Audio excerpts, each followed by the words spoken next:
Salut l'équipe, on se retrouve pour la première vidéo de l'été 2025. Et là on est en Angleterre, on n'a rien filmé parce qu'en vrai on s'en foutait du ferry. On a dormi dans le ferry, c'était horrible, donc on a des têtes un peu arrachées. Mais je pense que cette vidéo là, elle va vous plaire. Donc c'est l'occasion aussi pour nous de s'excuser auprès de vous par rapport au fait qu'on n'a pas trop publié sur YouTube ces derniers temps. Mais du coup il y avait l'autre loustic là, il était au Japon pendant 3 semaines. Donc du coup il vivait sa meilleure vie en vacances, donc tout seul c'est plus compliqué. Et puis de toute manière je vais mettre mon vlog, je le mettrai, alors c'est un peu hors sujet entre guillemets, mais je mettrai mon vlog, je le partagerai pour montrer un petit peu ce qui s'est passé pendant les vacances. Et puis du coup moi j'ai pas arrêté de partir parce que sur les 3 semaines j'ai importé quoi, une GT86, une Golf 7 GTI, 350Z phase 3 Roadster et une autre GT86. Et là en ce moment c'est un peu une période faste parce que du coup c'est pareil, là on va chercher 2 voitures. Là vous allez péter un plomb quand vous allez voir les voitures qu'on va chercher. C'est les 2 plus grandes icônes japonaises qu'on ramène en une seule fois. La semaine prochaine on ramène une S14A Z édition, une GT86. La semaine d'après moi je suis en vacances. Du coup tu as ramené une Honda Civic, une EK4 B16. T'as pas un autre truc à ramener? Une 370Z. C'est sûr ça? Ah ouais, une Z française. Bah je sais pas s'il va vous filmer ça, mais en tout cas faut aller sur notre site si vous voulez voir les nouveautés qu'on ramène. C'est con mais on est plus actif sur notre site que sur les réseaux sociaux. Donc, mais cette vidéo là par contre voilà. Alors là du coup on est dans une dépanneuse, donc on vous expliquera pourquoi. Mais il y a 2 volant à gauche dans un territoire où ils conduisent à droite. À droite, à gauche, à gauche. Ah, où leur volant est à droite. Leur volant est à droite. Mais vous allez comprendre pourquoi. Mais les 2 voitures, c'est un peu marrant d'expliquer pourquoi. Enfin, ouais. Elles ont un truc marrant. Il y en a une, vous allez avoir trop le seum. Parce qu'il y a un sacré chanceux dans l'histoire. Et la deuxième, non, l'histoire elle est juste un petit peu rigolote. Du coup, on voulait vous partager ça tranquillement sur un voyage un peu décontracté en dépanneuse. Il n'y a pas d'avion, il n'y a pas de galère. Là on est tranquille. On est en famille. Pour changer, encore un temps éclaté au sol en Angleterre. À chaque fois que je fais des vidéos, c'est toujours sur un temps où il pleut ou des choses comme ça. Donc là on a récupéré la Supra, enfin on la récupère. On va commencer à la charger sur le plateau qui est juste là. Donc elle est prête à se faire charger. On va vous expliquer un petit peu l'histoire de la voiture, ce qui s'est passé. Là il faut que j'aide Valentin à enlever les 2 boîtes de vitesse qu'il y a dans la BM.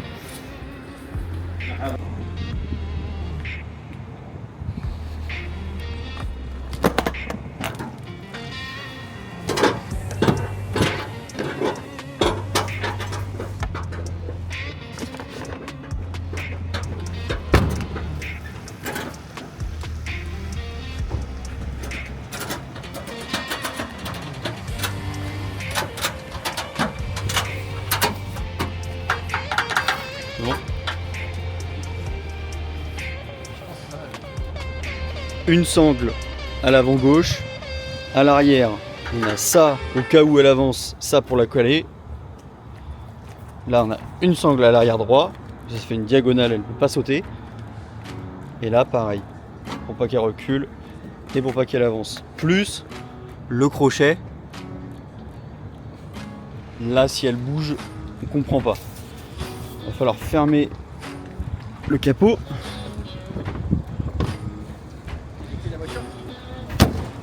Ouais, dans ma poche. Et en gros c'est un vendeur, il est spécialisé dans les Supra. Du coup il y a un peu une merde là-bas. Et là il y en a une autre.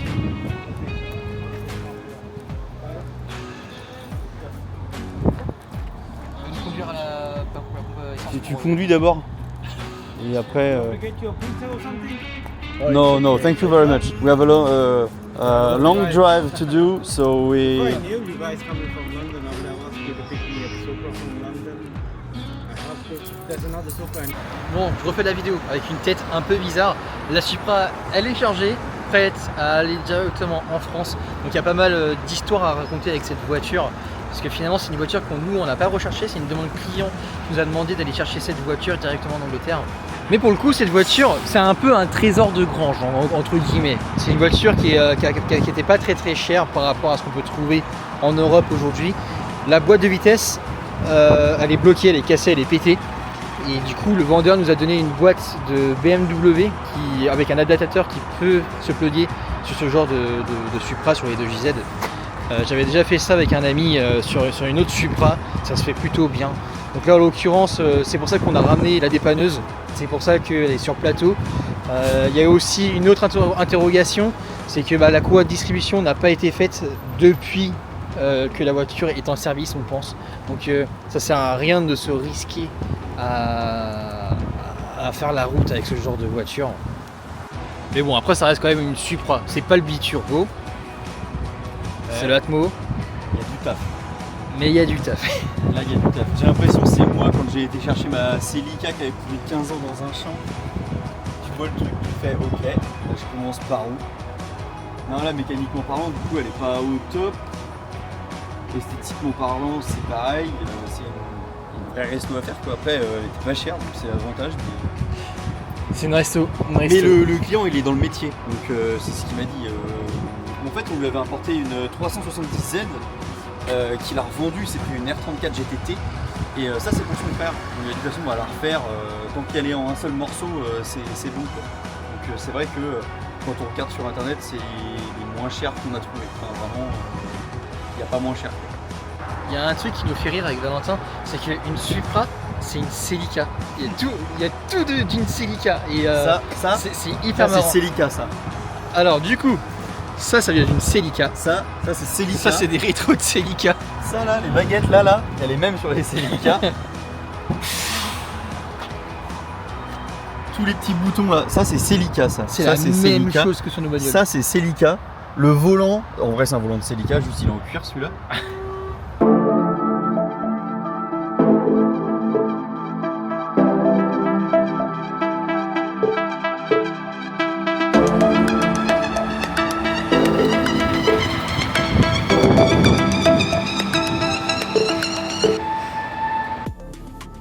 Alors là, si là on n'est pas dans Forza Horizon, bon sur dépanneuse, mais ça fait vraiment... c'est château qu'on gagne à un moment.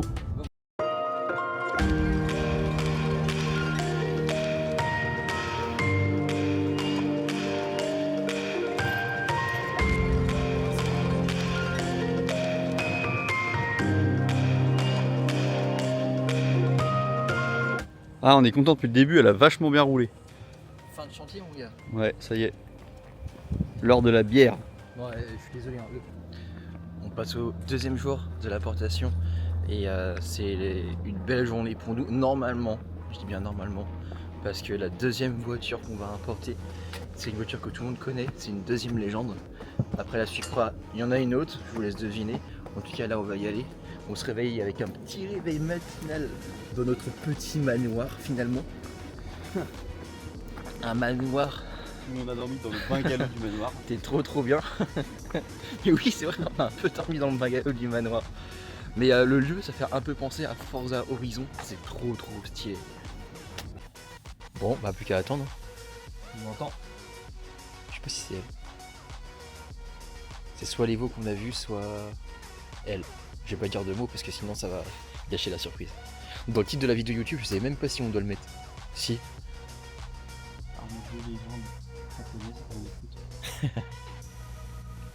Au même moment où on récupère la deuxième voiture, on a rencontré un Français qui achetait sa voiture au même endroit que nous, donc une super Mitsubishi Lancer Evo. Vous allez voir, la deuxième voiture qu'on va récupérer est juste mythique, c'est un mythe, et j'espère que vous allez en prendre plein les yeux avec la suite de ces images.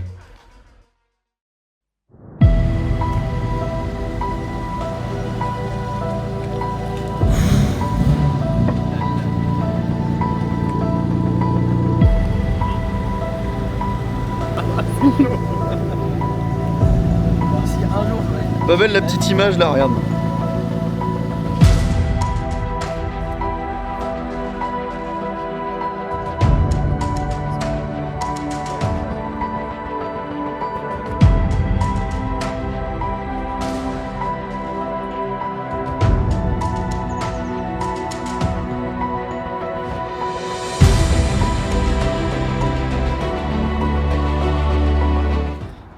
Bon du coup on est enfin au port.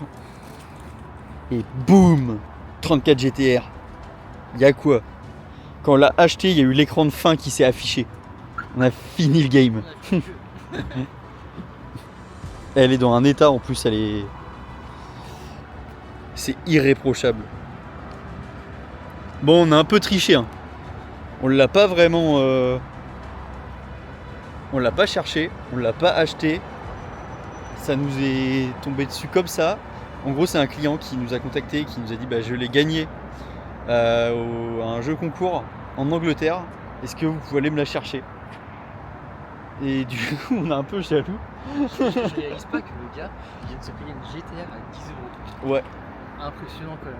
Enfin, Bah, c'est pas vraiment 10 €, il y a quand même le dédouanement, ouais. l'homologation, etc. à payer. Mais ça lui fait une GTR au prix que ça valait il y a 20 ans. Quoi. Bah, c'est ça en fait, c'est un marécage parce que la voiture en elle-même, elle est neuve. Elle a un peu de borne, 120 000 miles. Ça fait 200 000 bornes. Je pense que ça va faire 180 000 ou 200 000. Je suis pas trop bon pour la version de Max. Mais franchement, Tout est parfait en fait sur la voiture. Il n'y a rien. Il n'y a pas de la rayures. peinture elle est neuve. La peinture des lampes est parfaite. L'intérieur est juste parfait. Il faut pas oublier que c'est une voiture qui a plus de 20 ans. Hein. Et ils te sortent un morceau d'avion comme ça, c'est vraiment. Ouais, c'est neuf. Hein. Ah, il y a le Bluetooth dedans? Il y a le. Alors, ça, j'ai essayé de le mettre, mais j'ai pas réussi. Et je t'avoue que j'ai pas voulu tenter le diable pendant que je conduisais ce genre de voiture. Ouais. Je l'ai laissé. Ah oui, il nous avait passé par les routes de l'enfer. Ouais, avec le camion, j'étais pas trop rassuré non plus. Voici le fameux RB26 biturbo. Et je crois que c'est le Graal du Graal, quoi. Tu peux pas. Enfin, si tu cherches un bloc légendaire, bah c'est lui. Bah, on a les deux, de toute façon, on a RB26 et De JZ. 2JZ là-bas. Enfin, semi-légendaire pour l'autre. On est sur C'est un 2JZ Atmo. et c'est pas un 2JZ GTE. Mais c'est quand même pas mal. Mais elle est en super bon état. Elle est magnifique. Par contre, vraiment, avec Valentin, on est passé par des routes. Ouais. J'ai cru que j'allais faire une syncope. Et c'est ouf, en 2 imports. Ça aurait été mieux qu'elle roule, celle-là, ça aurait été plus rigolo. Mais franchement... Et celle-ci, du coup, pourquoi la dépanneuse? Bah, en fait, la raison, elle est hyper simple. Déjà, dans le premier temps, le client nous a demandé si on pouvait aller la chercher. Du coup, on lui a dit évidemment que oui. Et en fait, en se renseignant, on s'est rendu compte que la courroie de distribution, elle avait 30 ans et elle était restée 8 ans sans rouler.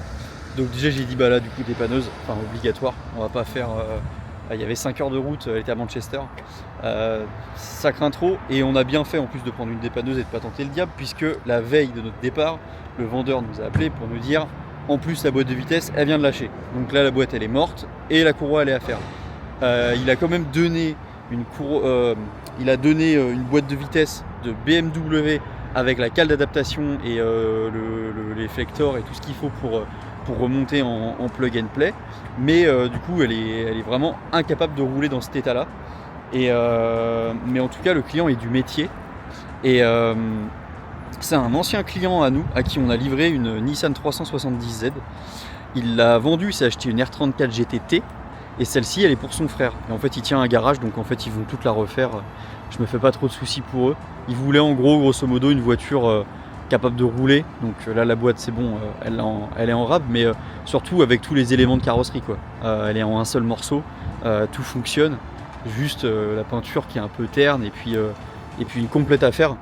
Il va s'en occuper, mais grosso modo il n'y a pas de pièces à racheter particulières quoi. Elle est en un seul bloc et elle n'est pas pourrite par la rouille, c'est important. On peut le voir là, c'est du dur et jusque derrière quoi. Donc voilà, du coup un import de légende.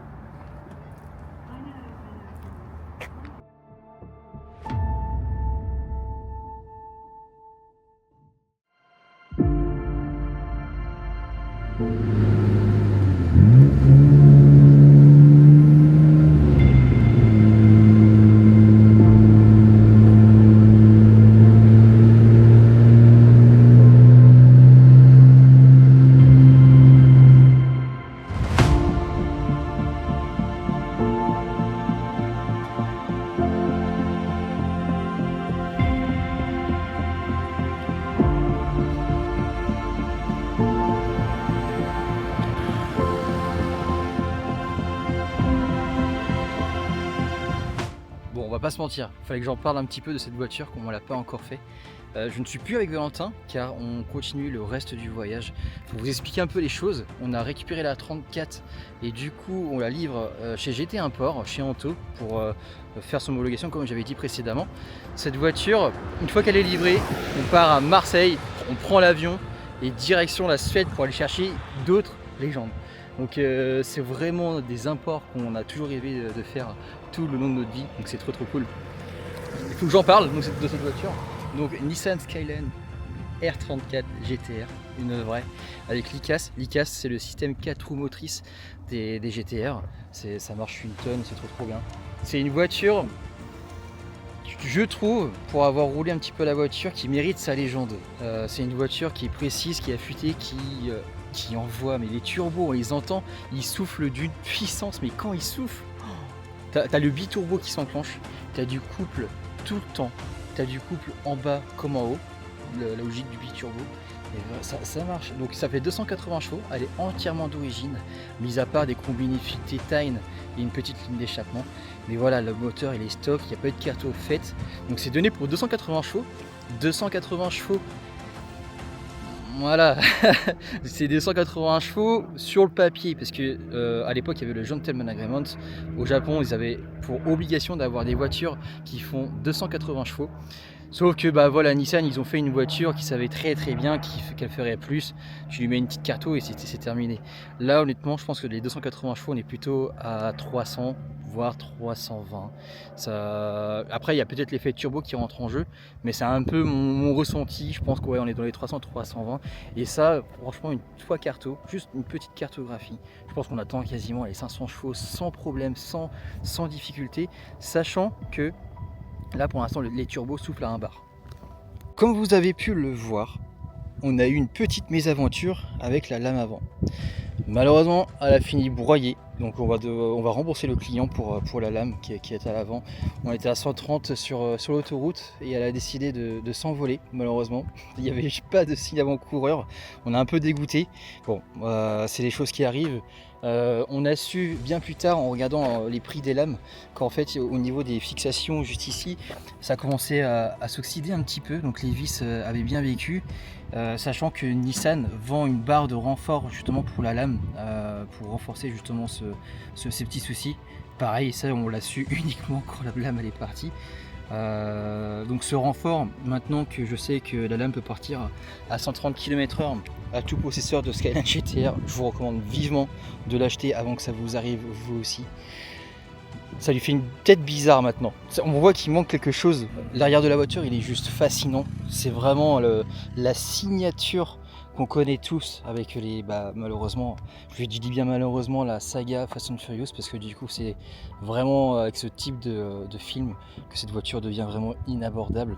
Alors j'adore ce film, mais voilà, du coup ça fait que la cote de ce genre de voiture devient vraiment aberrante. On a l'aileron qui est juste trop beau, il y a des réglages partout, on peut régler en fait l'aileron en fonction de l'aéro qu'on voudrait. Honnêtement, j'en sais rien, moi j'y connais rien là-dedans, je ne saurais même pas le régler. Les fameux phares ronds de chaque côté, les 4 avec les cerclages qui sont juste trop beaux. Là ils sont dans leur couleur d'origine, dans leur mode d'origine, donc c'est pas les phares à LED, c'est les phares classiques qu'on peut retrouver sur les Skyline originales. Le châssis est dans un état impeccable. On n'a jamais vu une voiture de ces années-là dans un état, je veux dire, elle est presque concours la voiture. Faut que je vous parle de pas mal de choses sur la voiture. Oh là là, ce profil, c'est vraiment magnifique. Juste vraiment dommage pour la lame encore une fois. Les phares, c'est du xénon et ils éclairent vraiment bien. C'est un peu bizarre vu que la voiture est en mode JDM. Du coup, on a les phares qui éclairent beaucoup plus à droite que à gauche. Donc dans les routes un peu sinueuses, c'est un peu bizarre parce qu'on voit vraiment rien du côté gauche. Donc ça, c'est un truc à régler, je dirais, parce que c'est vraiment embêtant au quotidien. Sinon, je sais pas si vous avez entendu parler, mais dans les GTR, dans les Skyline pardon, il y a deux modes, deux versions très bien connues, la GTR et la GTT. Donc la GTR c'est la version 4 roues motrices et la GTT version propulsion, sauf qu'il y a vraiment un monde de différence entre ces deux voitures. La GTT va avoir 280 chevaux également avec un RB25 Neo, là on est sur un RB26 DETT en biturbo 280 chevaux mais qui est complètement plus avancé que la GTT. Le châssis de la GTR n'a rien à voir avec la GTT. Tout est fait en connaissance de cause, donc là on a vraiment le 4 roues motrices. Des choses que pas beaucoup de personnes ont connaissance, c'est que sur les GTT, elles n'ont pas les ailes qui sont galbées. C'est un peu comme si vous preniez une Audi A4, vous mettez une RS4 à côté, c'est un peu pareil. La voiture elle est bodybuildée de partout, ça n'a rien à voir avec une GTT, tout est fait différemment. Sur l'intérieur de la voiture, c'est les Japonais à l'époque. C'est très rustique. Le volant, on a un volant GTA et c'est exactement que tous les volants Nissan entre guillemets. C'est juste le logo qui va changer. Bon, ils nous ont mis des sièges baquets quand même. Ils méritent d'être là. Mais sinon voilà, c'est juste des plastiques. C'est pas fulgurant. On a la fautaillement qui est juste ici, qui marche très bien pour son époque, parce qu'il ne faut pas oublier que cette voiture est de 99. Donc on peut voir les ouvertures des injecteurs, la pression du turbo, on peut voir beaucoup de choses. C'est là qu'on voit vraiment que c'est une voiture qui est faite pour être mappée. Mais voilà, l'intérieur c'est pas dingue non plus. Pour une voiture qui coûtait quand même un peu cher à l'époque, c'est pas ce qu'on rêve d'avoir. C'est rudimentaire. Par contre, voilà, ça fonctionne. Ça suffit et ça suffit à prendre du plaisir. C'est une voiture qu'il faut prendre un peu avec des pincettes parce que on a des cotes qui commencent à être délirantes, mais des cotes aussi qui sont pas égales partout sur toutes les versions. Là on a une version classique, je dirais qu'on est aux alentours de 130 000 € à l'heure actuelle où je parle, sachant qu'il y a les V-Spec, les V-Spec 2, les Niort, et là ça commence à avoir des prix délirants, je ne parle même pas des Z-Tunes, des choses comme ça. Sur cette voiture là on pense voilà, être aux alentours de 130 000 €, sachant que c'est une voiture où notre client il l'a gagné. On est très content pour lui, on est très content que ce soit un Français qui ait gagné cette voiture. Donc en fait c'est le garage Monkey London qui a fait le concours. On peut prendre des tickets directement sur leur site internet, 10 € le ticket. Il y a une certaine entrée, il y a plus de chances de gagner une voiture que de gagner au loto. Là en l'occurrence voilà, notre candidat avait payé le ticket 10 €, ce qui lui fait une voiture à 10 €. Alors par contre il y a un peu l'envers du décor. Comme en fait cette voiture vient d'Angleterre. Qui dit Angleterre dit taxe à l'importation. Et la taxe en fait elle va être faite par rapport à la valeur de la voiture. Donc elle va pas être faite sur le gain, mais elle va être faite sur la valeur de la voiture. Donc si la voiture vaut 130 000 €, il faut rajouter 20% de TVA plus 10% de douane, donc 30% au total. Sachant qu'il y a l'importation, il va y avoir l'homologation de la voiture, UTAC et Drill, ce qui fait que on est quasiment aux alentours de 40 000 € juste pour la faire entrer en France. Donc c'est un peu la douche froide entre guillemets s'il commence à acheter de ça. Donc il faut avoir quand même les moyens de pouvoir les sortir même si on la gagne malheureusement. C'est une voiture que on ne sait pas si le regagnant va la garder. Je pense qu'il va la garder un certain temps, mais en tout cas ça reste quand même un sacré trou dans la trésorerie de débourser directement 40 000 € à son entrée. Mon cher acolyte, on va pouvoir y aller. C'est vrai que je ne vous ai pas présenté Maxime. Voici Maxime, mon cousin, qui vient en renfort parce que du coup on a besoin de lui pour aller chercher la Nissan Silvia S14 qu'on va aller chercher en Suède, la GT86. Et pour l'instant, il vit sa meilleure vie en GTR. Je suis d'accord. dans une voiture de légende. C'est dingue. Tous les deux, on s'en rend pas vraiment compte. Enfin, si, on s'en rend compte, mais c'est quand même. D'avoir une caisse mythique avec nous. Ouais, on est à l'intérieur. On n'est pas sûr dans notre vie de pouvoir reconduire ce genre de voiture, surtout dans un décor aussi idyllique que celui-ci. C'est dingue, franchement c'est dingue, on a une chance de fou et on remercie énormément le gagnant de cette magnifique GTR de nous avoir fait confiance pour l'apport de cette voiture. C'est une voiture que tout le monde rêve d'avoir, tout le monde rêve d'essayer. Et là aujourd'hui, la chance nous sourit un petit peu. Oh oui, très grosse chance pour le coup, c'est sûr. Bon, en tout cas là, on se dirige vers la Mecque de l'automobile japonaise, chez GT Import. C'est vraiment le mec, il est trop fort. Il est trop fort, il importe vraiment de la crème de la crème. Il est adorable ce gars-là, direction GT Import.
La voilà arrivée à destination.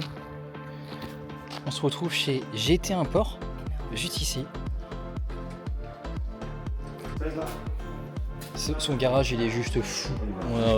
On a des bornes d'arcade, des petits jetons, en fait je sais plus comment on appelle ça, où tu tournes le loquet et tu as une petite capsule et c'est que des trucs japonais. Là tu as une petite voiture, des petits porte-clés, des jantes. C'est vraiment la folie. On sent vraiment que Anto, chez GT Import, c'est un vrai passionné. On a des voitures de partout. Alors là, c'est un des hangars, bien sûr. On a une PS13 cave, une Chaser qui est juste ici. Là, on a une R34 GTT. Juste derrière, on a une R32. Je vais m'avancer pour vous la montrer quand même. Juste ici. Et on a un morceau de rareté, une Kenmiri. Et ça, vraiment, c'est un truc de fou.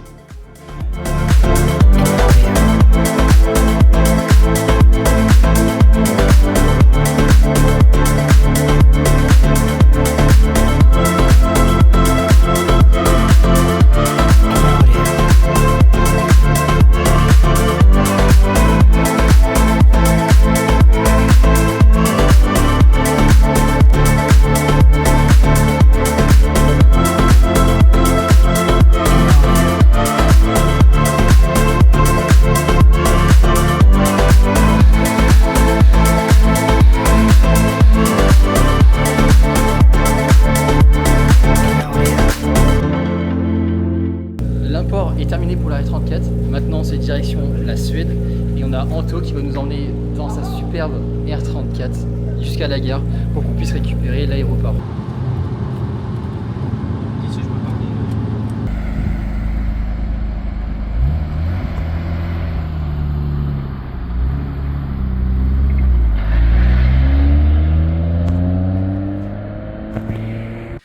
Nous voilà en Suède, ça y est, on est arrivé.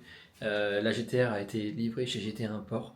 Donc, là, c'est notre premier jour en Suède. Ça a été un petit peu compliqué par rapport à l'avion qui a été en retard, le train qui a été en retard. Et pour le coup, on a déjà vu la voiture. Oui, je peux vous dire que la voiture est vraiment trop cool. On a hâte de vous la montrer. Je vous dis pas plus par rapport à celle-ci, que je vous donnerai plus d'informations quand je serai devant. Donc pourquoi on n'a pas la voiture ce soir? C'est que on est arrivé assez tard. On est arrivé vers 18h.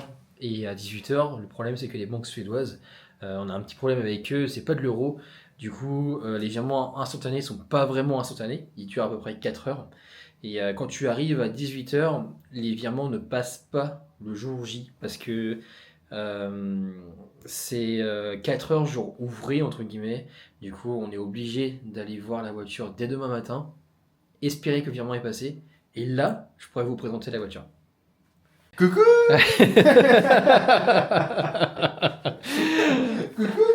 Les petits potes, ça c'est notre petite chambre là pour ce soir. Eh ouais. C'est ma femme. Non, t'as pas le droit de dire ça.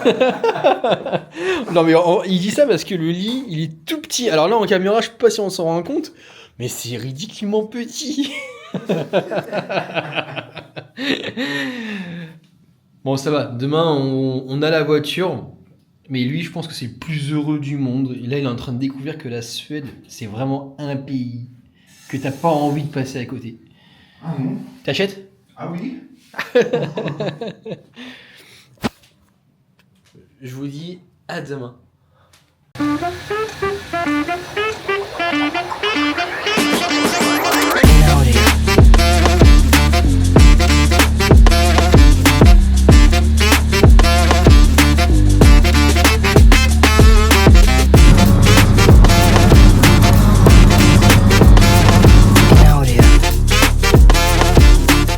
Je peux enfin vous la présenter. Ça y est, voici cette magnifique Silvia S14 Z édition numérotée, la 3/500. Donc c'est une Nissan Silvia S14, rien de plus classique, sauf que la Z édition, c'est la S14 avec toutes les options possibles. En fait, c'est la toute dernière qui a été commercialisée en Europe juste avant la S15. La S15, je rappelle, n'a été commercialisée seulement qu'au Japon. Donc pas possible de la trouver en Europe, c'est que des imports japonais si on en voit une en Europe. En l'occurrence, voilà, ça c'est la dernière phase de la S14, je vais vous la présenter. Donc cette S14, on l'a trouvée en Suède. comme d'habitude, un châssis impeccable. Faut que je vous montre tout ça parce qu'elle est vraiment dans un super état. Et il y a pas mal de petites choses qui nous ont fait choisir cette voiture. Donc S14A, c'est une S14 Cookie. Donc il y a Zenki et Cookie. Zenki c'est avant grosso modo et Zenki c'est après. On peut traduire ça par une phase 2. C'est assez reconnaissable sur ces voitures là parce que la Zenki a des phares beaucoup plus simples et ronds alors que la phase 2, la Cookie, a des phares beaucoup plus agressives.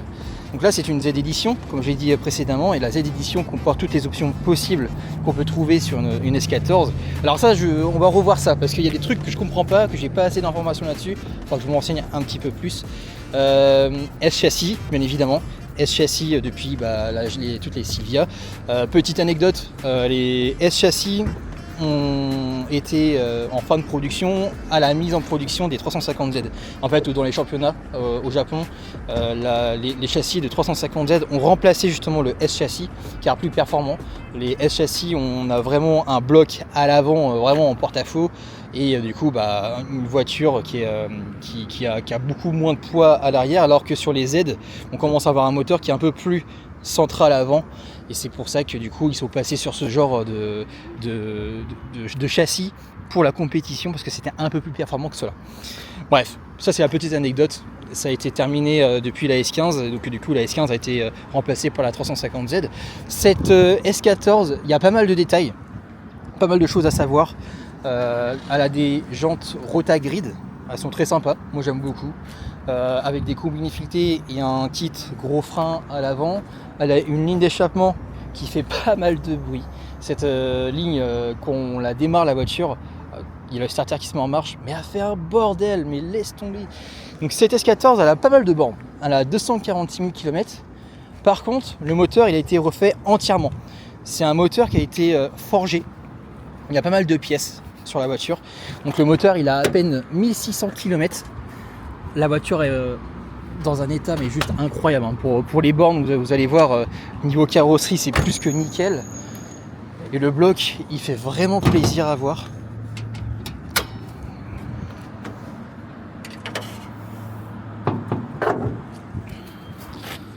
Donc voici le bloc de la S14. Donc c'est un SR20 DET 200 chevaux. Mais bon, là ce qui nous dit le vendeur, on est plus aux alentours de 300 chevaux. J'évite de trop appuyer sur l'axel cette fois-ci. D'habitude je teste un petit peu les voitures un peu dans les tours pour voir si justement elles n'ont pas trop à l'accélération.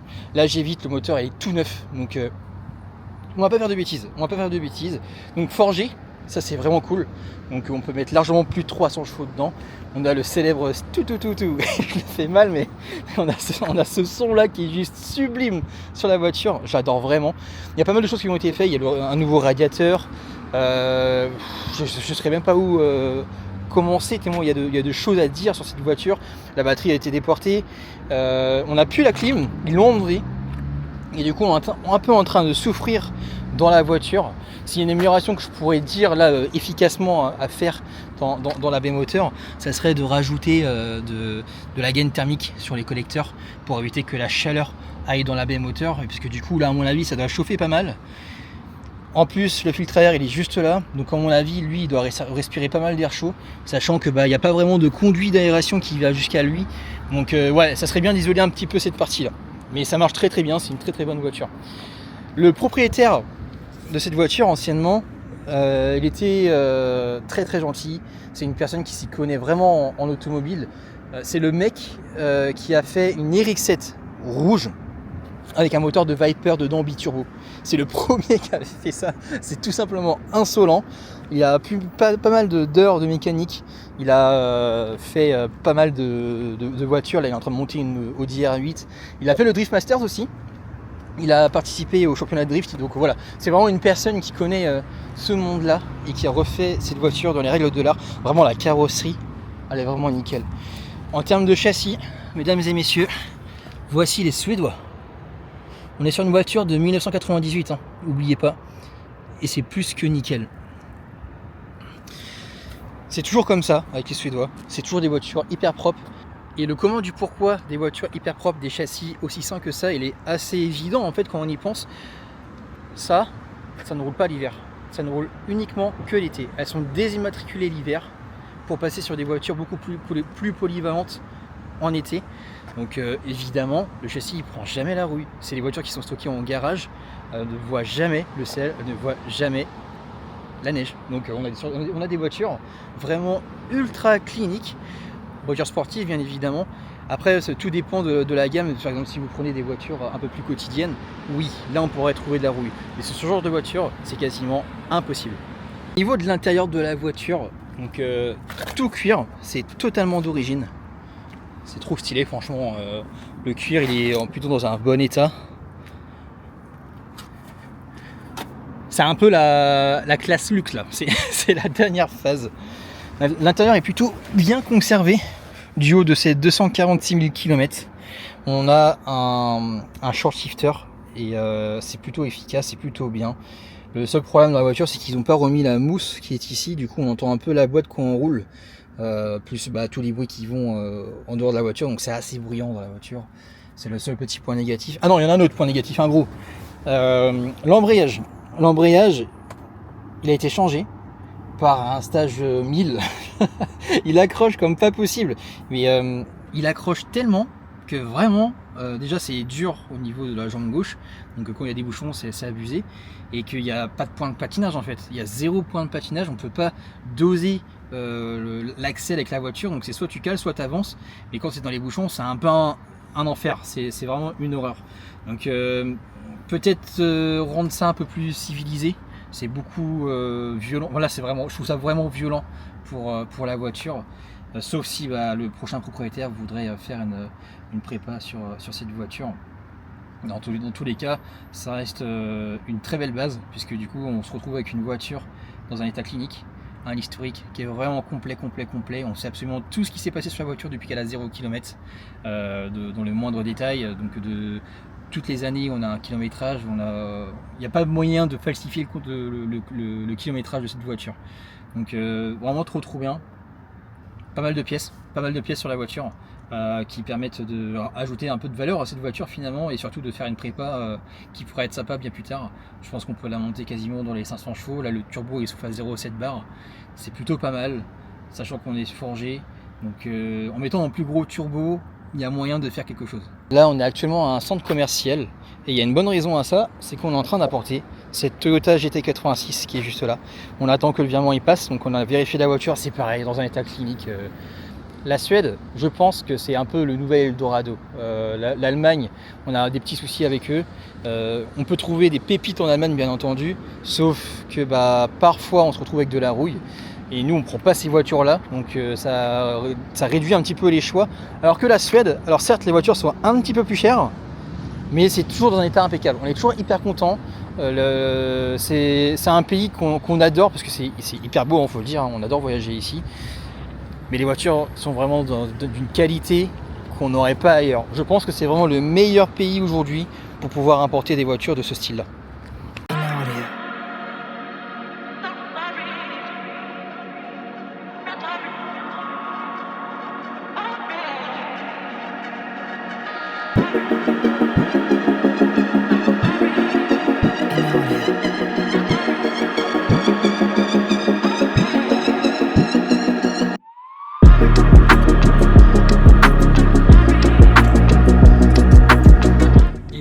Téléportation, on est à Marseille pour la livraison de la Nissan CBS 14 sous ce magnifique soleil couchant. Je suis à l'hôtel à côté de l'aéroport. On a fait un très long chemin, on a fait Suède one shot jusqu'à Nantes, mais après on a dû garder la voiture un certain temps dans notre garage parce qu'en fait notre client ne pouvait pas se libérer. Pourquoi? Parce que c'est un Corse qui va venir en fait à Marseille récupérer la voiture et ensuite la mettre directement sur le ferry. Donc là j'ai la voiture qui est juste derrière moi, attend demain patiemment son propriétaire. En tout cas la voiture a vraiment très bien roulé pour une voiture qui a une prépa forgée, qui a été faite il y a à peine 1600 km, pas une goutte d'eau, pas une goutte d'huile, franchement c'est du bon boulot. Sur ce, je vous remercie d'avoir suivi encore une fois nos aventures avec mes cheveux qui se barrent de partout. Merci de nous avoir suivis, n'oubliez surtout pas de vous abonner, ça vous donne énormément de force sur la chaîne et également sur notre travail parce qu'on est vraiment très heureux de pouvoir partager tout cela avec vous. Merci beaucoup de nous suivre, à bientôt.